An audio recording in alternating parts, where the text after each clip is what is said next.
Welcome to Sacred Ground, Watering Beneficial Seeds. And I am Michael Malley. And I'm Ollie Malley. And our work here is to water beneficial seeds in ourselves, in each other, in the world.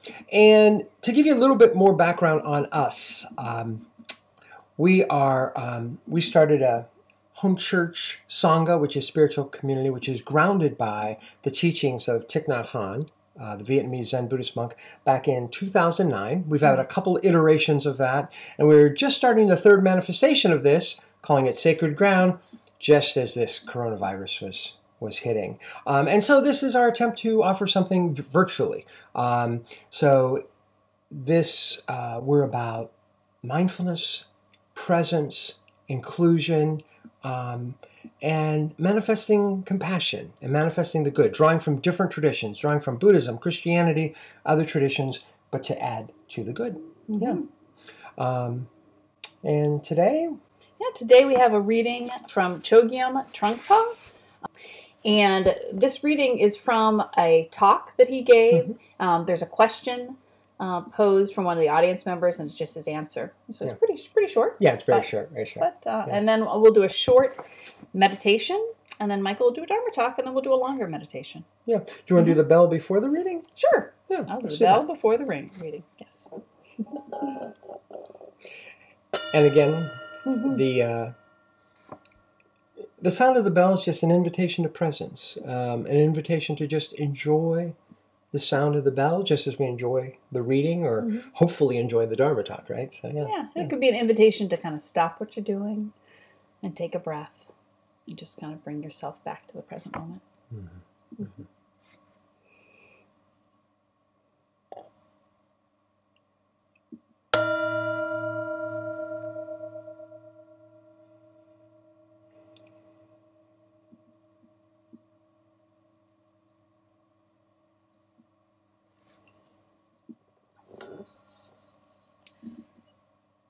The question is, when the situations of life start to become your guru, does it matter what form the situation takes?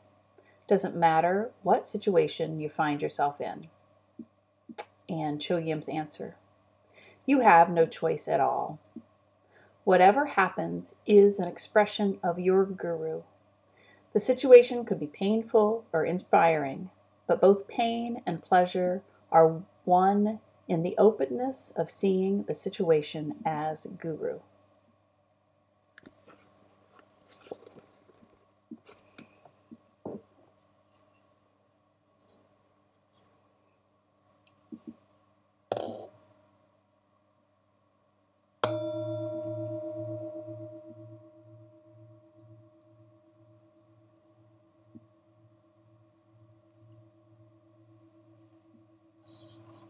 So we're going to invite you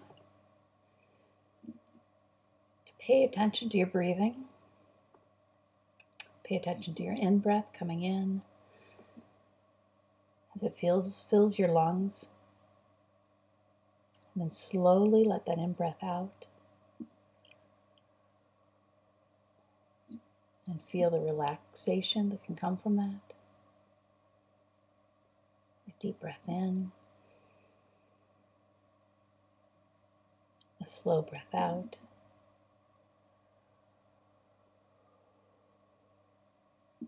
A deep breath in.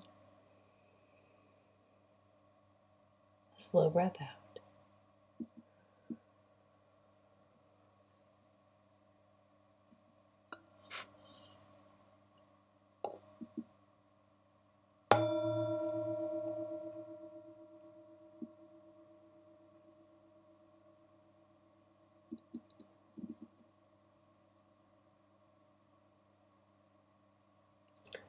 I'm going to invite the bell to sound one more time.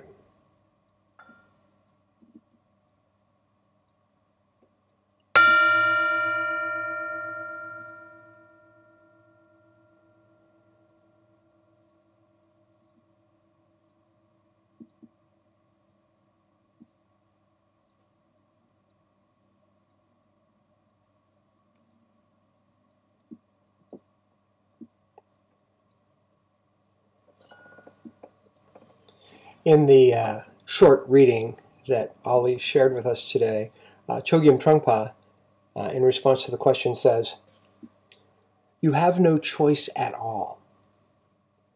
Whatever happens is an expression of the Guru."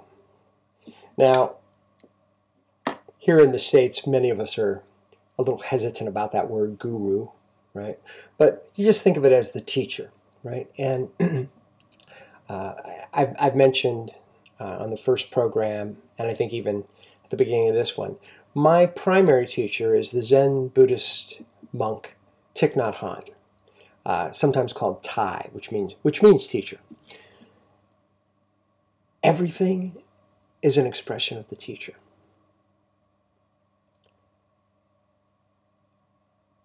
That is incredibly challenging, because that means that everything that's happening right now with this pandemic, I'm invited to look at it, or we're invited to look at it, whomever you would identify as a teacher or one of your spiritual teachers.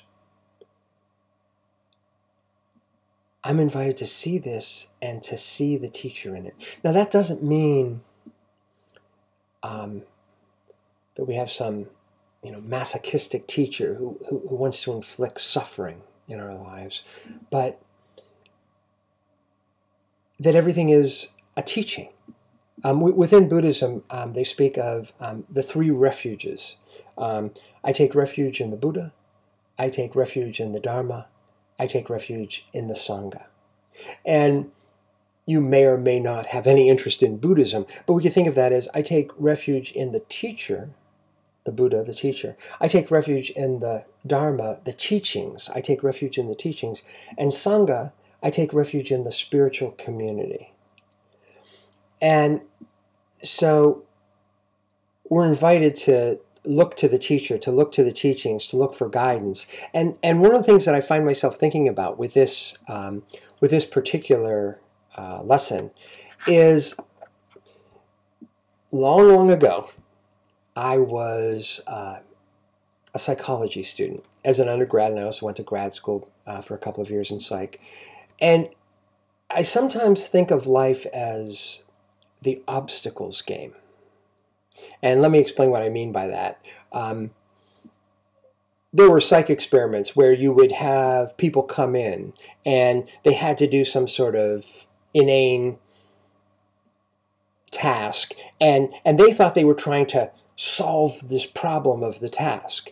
And meanwhile, maybe the psychologist is measuring, galvanic skin response or something, and is actually not interested in their solution to the problem, but how they respond to the problem. So, if you're like me, most of us tend to think very linearly. So we think, okay, we have this problem. How do we get around it? How do we get to the solution? But in the obstacles game that I'm speaking of, the problem is the game. The challenge, we think we're getting to some solution. Well, of course we want a solution to the coronavirus problem. But what I'm trying to say here is that how we're responding on a day-to-day basis, how we're dealing with the challenges, this is life itself. We sometimes, in this culture, we put off life. Oh, after I graduate from college, after I get that promotion, after I retire, that's when life begins. Or after this coronavirus is over, then life will start. No, life is right now.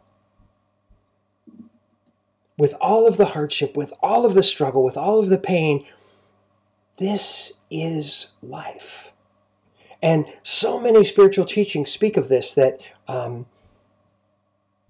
we tend to not think of our own mortality. There are some Catholic monks who, it's reported that they only spoke 2 words: remember dying. And with this crisis, we're all invited into that. We're all invited into remembering dying. And that's not easy. But the other part of it is that we're invited to be alive. If we're just going to sit back and, be all tensed out and all frustrated all the time, well, we might do that. And again, we don't want to beat ourselves up for those moments when we're doing that. But this is our life right now. And whether you get the coronavirus or not, whether it has a strong impact on your body, there's other things. There's car accidents. There's cancer. There's heart attacks.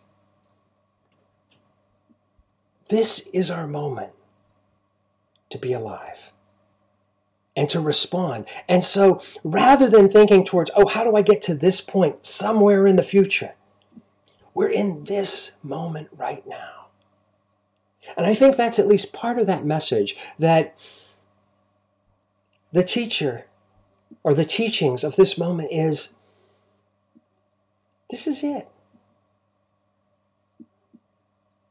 What if this is the last day? Not because of the coronavirus, but because tonight you have a heart attack. Tomorrow there's a car accident. How are we going to live this day?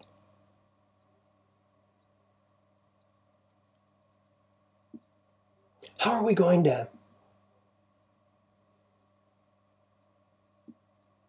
be awake?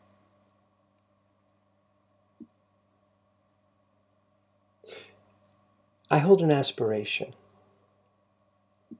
I don't meet it all the time. I seldom do meet it. But the aspiration is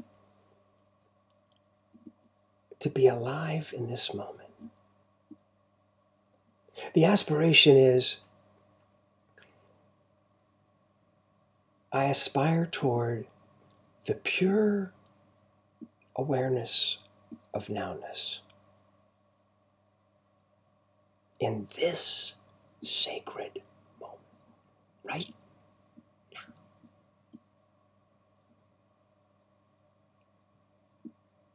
I have this crazy opportunity. I'm looking into a computer, and I'm imagining that there's someone out there that's going to hear this in a while. That's the amazing, magical technologies that we have today.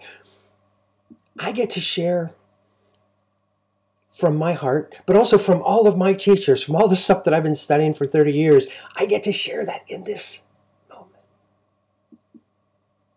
A little later, I'll get to sit down to lunch with my family, to pick up the fork and bring food to my mouth, to look and to see my kiddos, my spouse. Later today, I'll call my mama. I'll hear her voice on the phone. I have a list of friends that I want to contact. I'm going to contact somebody that I haven't talked to since this coronavirus. I'll call. If somebody's not home, I'll leave a voicemail. I'll go to the next person. I'm going to call, and I'm going to joke with that friend. And I'm also going to open my heart and my ear and compassionately listen. I just heard our dogs bark downstairs. I'm going to put my hand on our pups, brush their fur, look into their eyes in that particular moment. Don't be fooled by the obstacle game. Don't be fooled into thinking, okay, here's this problem, but then there's this real thing beyond it. This is the real thing right now.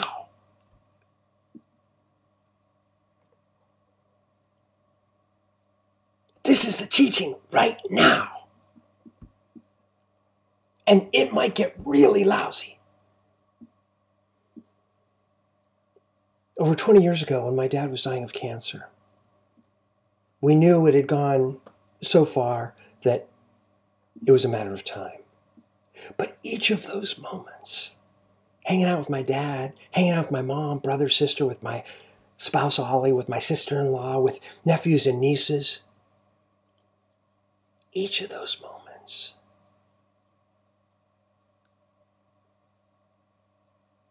precious. Thich Nhat Hanh has a saying, present moment wonderful moment. Present moment. Wonderful moment. Present moment. Wonderful moment. If a friend or loved one's ill and we're caring for them, present moment. Wonderful moment.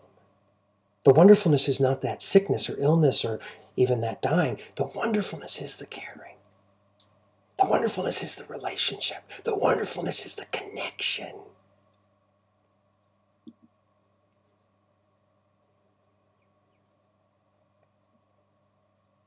Business as usual has been disrupted. And not just the businesses, the storefronts, but the business of how we do our lives. And in this disruption,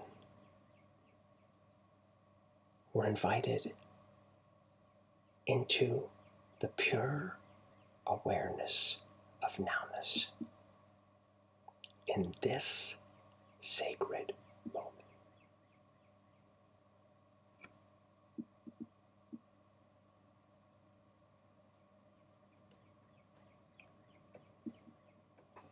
We're going to close with a short guided meditation. And as always, this is invitational. Everything I share is invitational. And we'll start and end with the sound of the singing bowl. Enjoy the sound of the bell. Enjoy your day. Enjoy your loved ones. Enjoy, to the degree that we can, the present moment.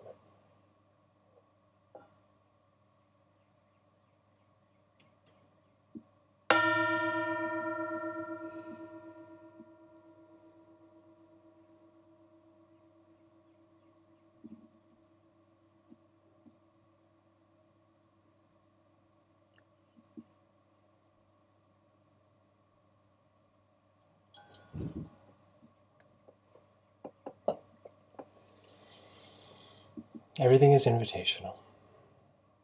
You can sit either with your eyes open, or I'll choose to do mine with my eyes closed today. If you're willing and able, I invite you, if you're sitting, to have your feet flat on the floor. Some of you might want to sit in the lotus or half lotus position as we're doing this part. You can pause and get seated like that and then continue. Put your hands, if you will, somewhere in your lap, either palms up or palms down, whatever is comfortable for you.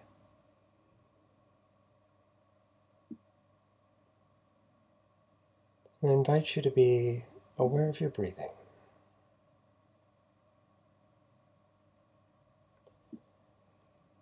Breathing in, breathing out.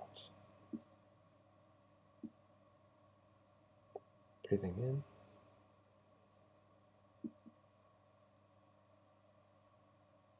and out.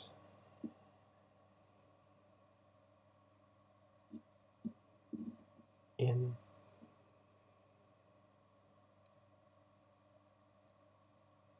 and out. Be aware of your posture, be aware of your spine. Breathing in, and out.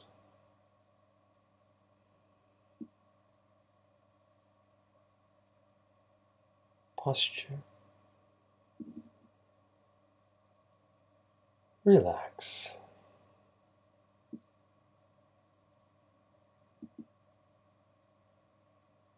Posture. Relax.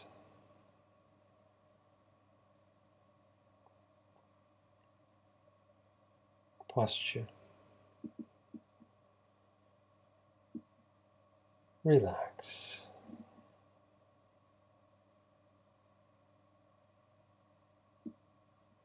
Breathing in, smile. Breathing out, ease. And you're invited to really smile if you wish. Smile. ease, smile,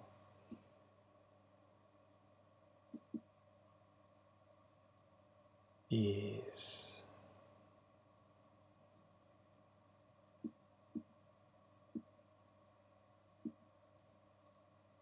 pure awareness of nowness.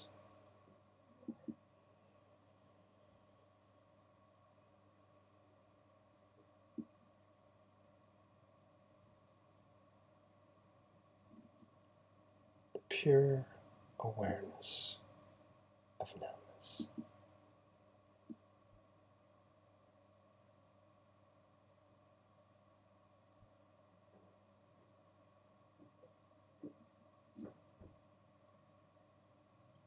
The pure awareness of nowness.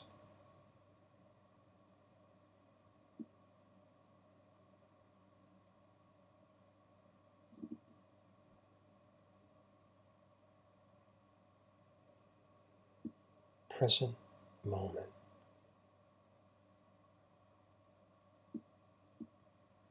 Sacred moment.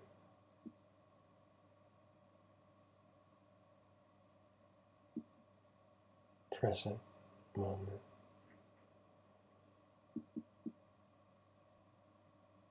Sacred moment.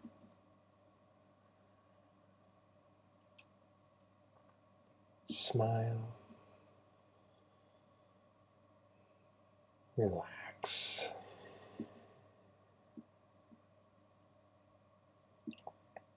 Smile. Present.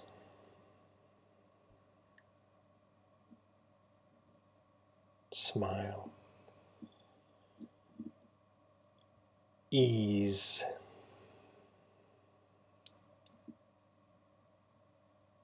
Present.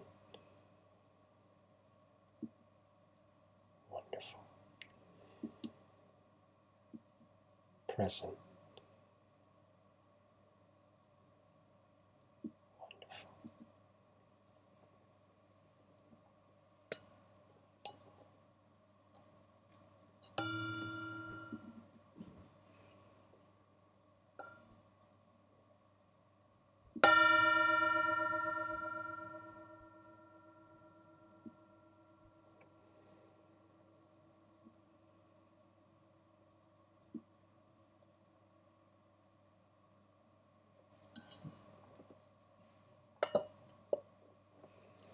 Thanks for joining us.